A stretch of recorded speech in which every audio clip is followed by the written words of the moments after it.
kembali lagi bersama kita di podcast Alumni Insight. Kenalin, aku Caca. Aku Rana. Kali ini kita akan memandu jalannya podcast pada hari ini. Kali ini kita akan membahas seputar dunia perkuliahan, mulai dari ikut organisasi, magang, dan dunia setelah kita kerja nanti. Nah, kali ini kita akan ditemani oleh narasumber yang sangat luar biasa dan sangat inspiratif, yaitu Katria.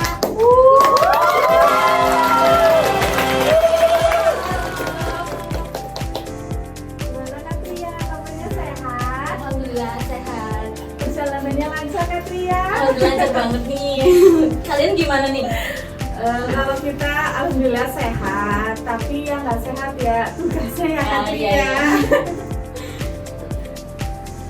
Mungkin langsung aja Katria kayak ke seputar dunia perkuliahan ya. Mungkin Katria bisa mendeskripsikan diri Katria selama perkuliahan seperti apa? Mungkin sebelumnya aku kenal dulu nggak sih? Iya. Oke, halo semuanya, halo sobat manajemen. Silakan, saya Tia Putriani dari Prodi Manajemen semester 8. Oke, saya di sini adalah semester akhir. Tadi pertanyaannya terkait dunia perkuliahan. Jadi secara singkat selama semester 1 sampai 8. Saat ini berarti. Oke, saat ini. Oke, untuk saya sendiri dari awal semester 2 itu udah bergabung di manajemen di organisasinya, yaitu Himpunan Mahasiswa Manajemen. Dari semester 2 itu aku udah terpilih menjadi wakil sekretaris. Ya, terus setelah satu periode berlalu, pengennya sih berhenti ya, pengen fokus di dunia perkuliahan aja kayak gitu, pengen memperbaiki IPK dan yang lain kayak gitu. Tapi ternyata sama kating-kating yang lain direkomendasikan untuk melanjutkan aja kayak gitu. Melanjutkan di HMJM juga dan terpilih menjadi ketua himpunan seperti itu sampai di semester 6 kemarin. Terus kegiatan di semester akhir ini ya seperti layaknya mahasiswa akhir ya, yaitu penelitian untuk tugas akhir skripsi seperti itu. Oke. Gimana sih waktu Katria first time jadi ketua di organisasi itu gimana Kak? Sebelumnya di luar kampus nih ya udah sempat jadi ketua di kegiatan organisasi pramuka. Jadi pas kepilih itu ya mungkin sama lah ya jalannya sebagai ketua, yaitu memimpin mengorganisasikan yang lain kayak gitu kan. Cuma first time-nya itu yang bikin kaget itu karena kita kan di dunia perkuliahan ya.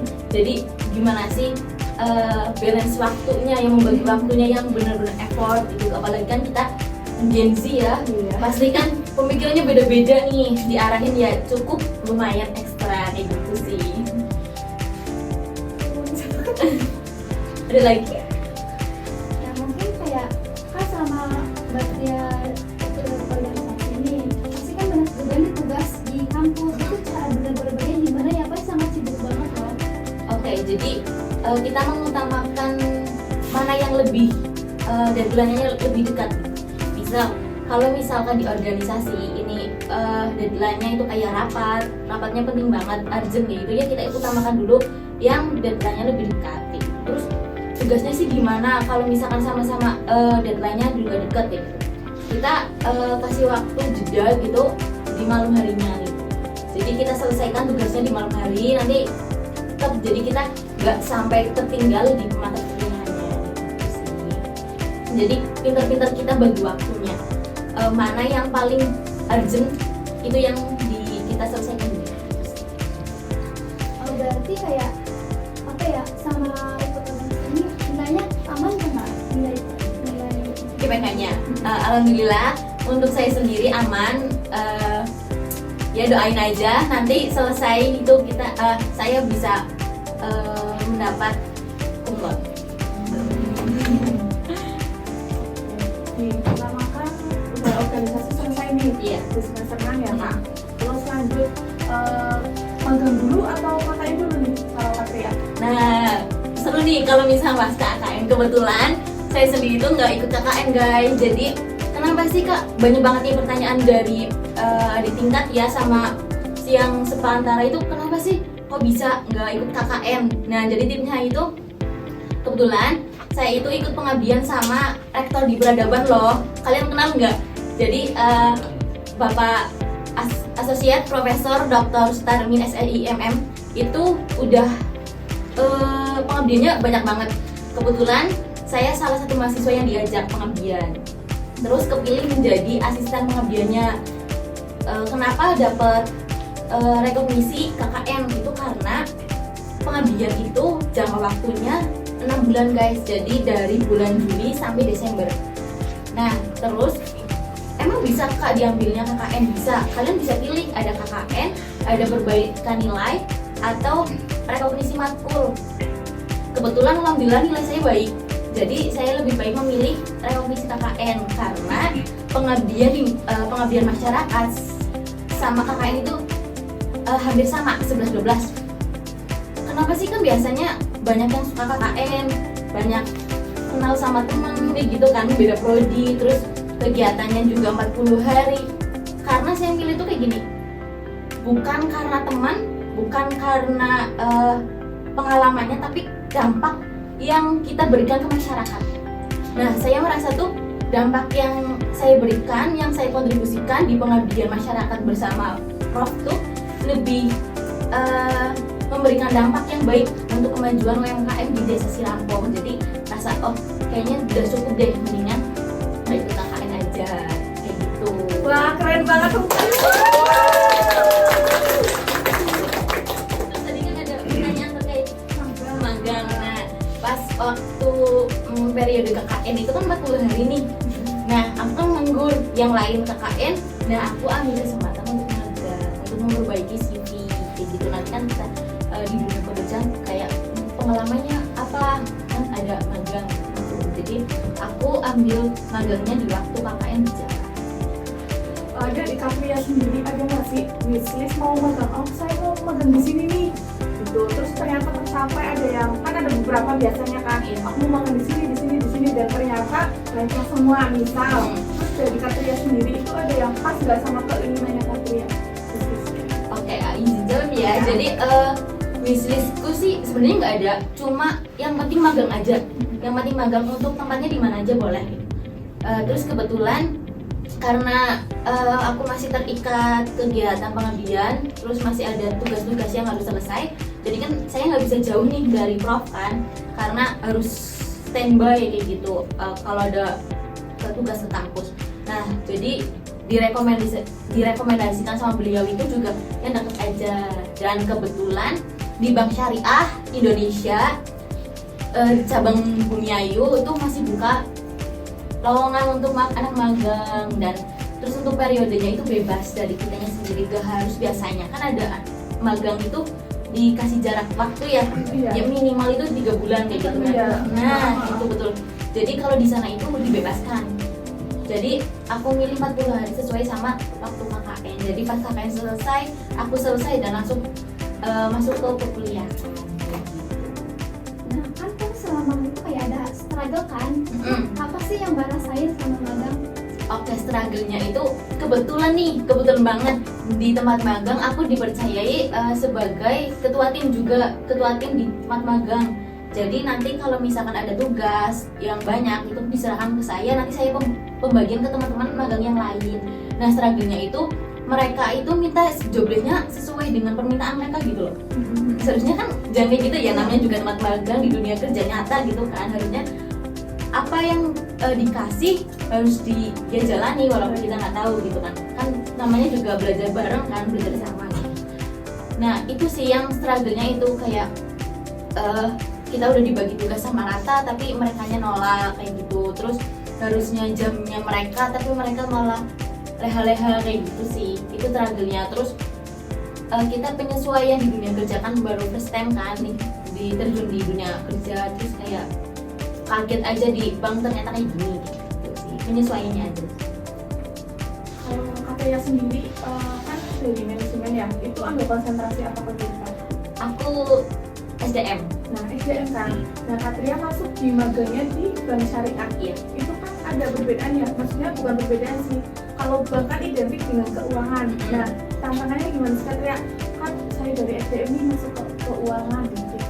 Oke, sebenarnya sih masih sama ya kan, SDM itu kan sumber daya manusia. Di sana juga kebetulan itu kita ada bagian operasionalnya juga. Terus masih sama lah terkait dengan nasabah kan juga termasuk SDM gitu kan. Jadi nggak beda jauh sih. Kalau misalkan bagian keuangan kan itu bukan ranah ke kita ya. Jadi itu masih tugasnya karyawan juga di sana. Kita itu anak magang hanya kayak dikasih tugas kayak input data, terus mengisi data kayak gitu aja sih.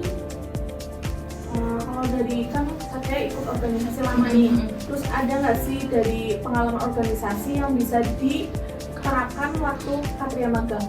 Oke, yang diterapkan itu banyak banget ya. Di dunia organisasi kan kita belajar kerja sama tim, terus tepat waktu, terus disiplin. Ya itu kan benar-benar kita terapin di organisasi. Iya, yang paling utama, yang paling terdepan lah itu kan disiplin. Nah terus kita itu diterapkan di dunia magang, di dunia kerja itu benar-benar bermanfaat banget loh. Karena apa yang kita terapkan di organisasi itu nggak beda jauh loh. Karena kayak kita harus tepat waktu di tempat magang kita, terus kerja sama tim, nggak boleh egois gitu kan, saling membantu. Itu benar-benar dampaknya itu ada banget dari kita organisasi terus masuk ke dunia magang itu ada banget. Udah 1 kali magang berarti ya Kak, ada niatan mau magang lagi kah? Kalau niatan magang lagi ada, nanti kan ada jarak waktu selesai sidang hasil, nanti kan ada jarak untuk ke wisuda ya, kan ada beberapa bulan. Nah itu pengen dimanfaatin sih. Kalau misalkan rezekinya untuk bekerja ya bekerja, tapi kalau belum ada ya mungkin ambilnya magang dulu. Jadi kalau semester 8 itu kita kan ngerjain skripsi, itu bisa sambil magang nggak sih? Atau cuma fokus ke skripsi aja? Tergantung dari kitanya sendiri. Kalau kitanya bisa membagi waktu, terus sama dosen pembimbingnya diizinkan, ya nggak apa-apa. Tapi kalau misalkan dari dosen pembimbingnya mending fokus aja dulu, apa ya, karena takutnya nggak bisa bagi waktu kayak gitu, terus kitanya terlalu pusing mikirin kayak gitu kan, nggak bisa bagi waktunya, ya mending fokus satu aja dulu sih. Oh berarti manfaat dan feedback dari dosen itu kayak berpengaruh banget ya Mbak ke hidup Mbak banget sekarang? banget itu sangat berpengaruh sih sekarang. Jadi rekomendasi nih buat teman-teman yang gak ikut organisasi ataupun yang ikut organisasi pun masih bisa magang, ambil kesempatan buat kalian memperbaiki CV kalian gitu.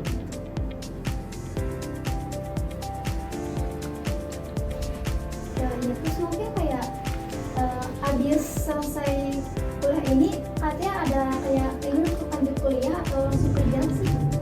Kalau kesempatan diajak kuliah sih ada, cuma kayak dari aku sendiri sih pengennya di dunia kerja ya, kayak pengen aja sih, nggak tahu kenapa pengen lanjut kerja. Untuk S2-nya mungkin belum kepikiran ya nanti. Oke Kak, tadi kan Kakak udah cerita nih mengenai ikut pengabdian ya. Ada nggak sih tips buat kita biar bisa ikut PKK itu ke pengabdian gitu? Oke, tipsnya itu kan ada nih informasi di Instagram Universitas Peradaban tuh.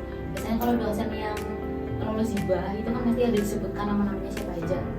Nah kalian itu lihat siapa sih dosen yang sekiranya kamu kenal, terus kamu tanya, Pak, Bu, untuk kegiatan pengabdian itu udah ada mahasiswanya belum ya? Kalau misalkan belum, aku tertarik untuk ikut. Jadi dari kitanya yang mengajukan diri, karena biasanya kalau misalkan dari dosen yang cari itu ya udah langsung ditulis aja gitu. Jadi dari kitanya kalau misalkan pengen ikut, kita mengajukan diri untuk gabung di pengabdian. Walaupun biasanya dulu tuh aku di semester 4 gabung itu belum jadi tim inti. Kalau tim inti itu belum dapat rekognisi guys. Jadi awalan gabung itu masih kayak tim bantuan. Jadi tim tambahan aja kayak gitu. Nanti kalau misalkan kita udah 1 tahun berjalan, nah itu kita baru gabung di tim inti. Jadi kita langsung bisa dapat rekognisi gitu. gitu ya Kak. Jadi ada nggak, jadi selama pengabdian apa aja sih yang Katria lakukan gitu? Oke, untuk awal pas aku belum jadi tim inti itu masih membantu kayak jadi MC, terus menyiapkan ke tempat kegiatan, jadi ngundang-undang tamu lah, siapa aja yang datang itu aku yang hubungi kayak gitu, masih basic lah.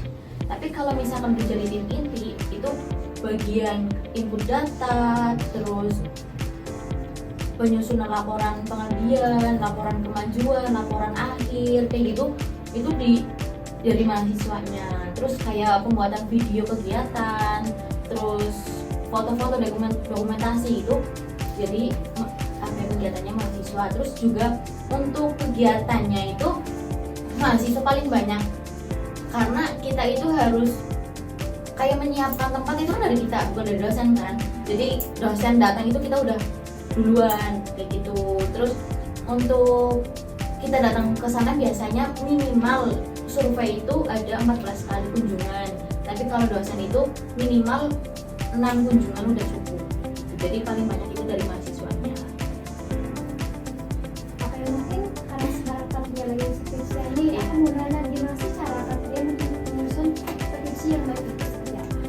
Menyusun skripsi yang baik cuma satu, Ya, skripsi yang selesai itu adalah skripsi yang baik. Kita nggak perlu kayak gini teorinya atau apa, iya itu emang iya, tapi kalau misalkan yang paling baik itu skripsi yang selesai.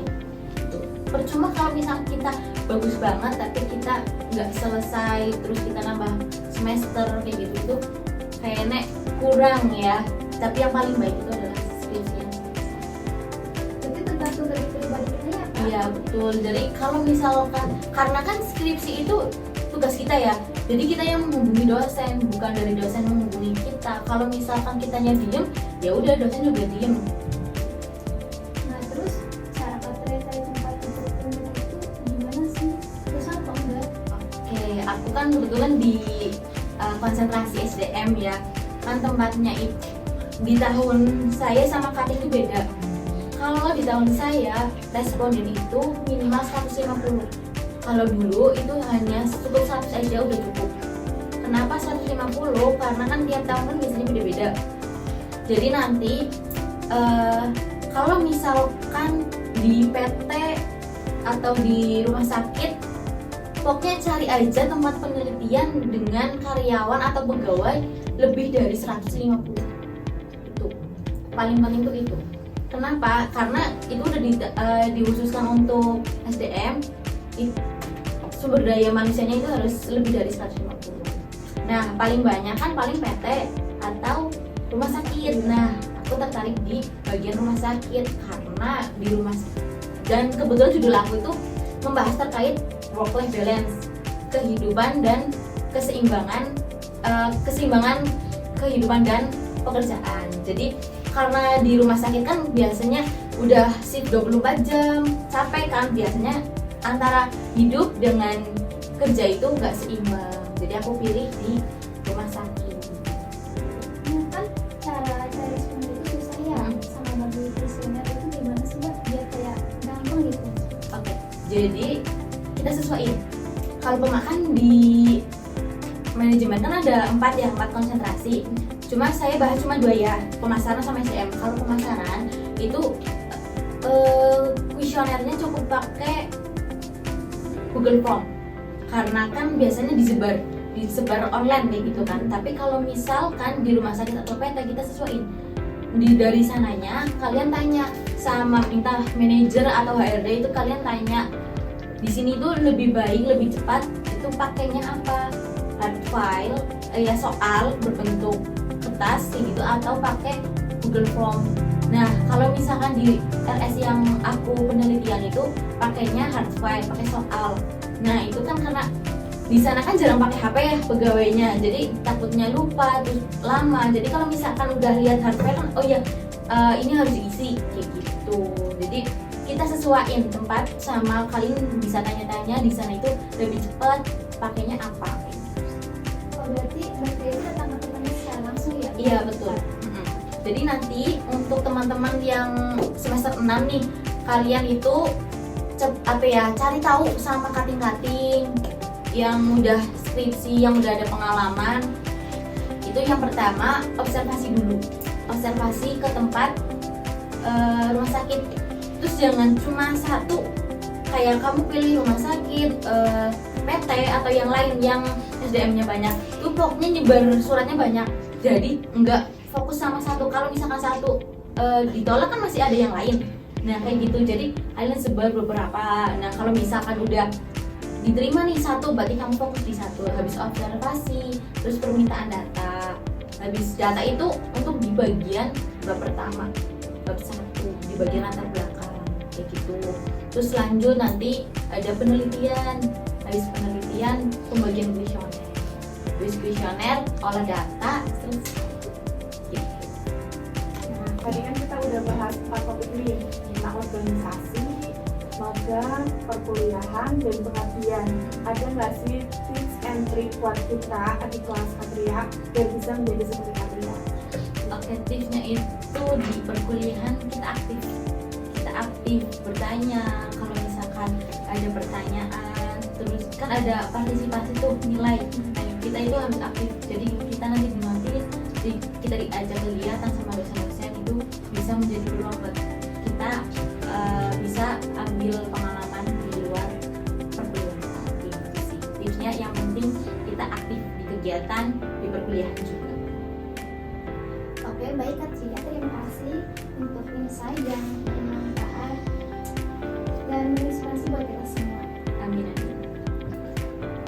Dan terima kasih juga untuk teman-teman semua yang telah mendengarkan insight dan podcast kita pada hari ini. See you next time guys.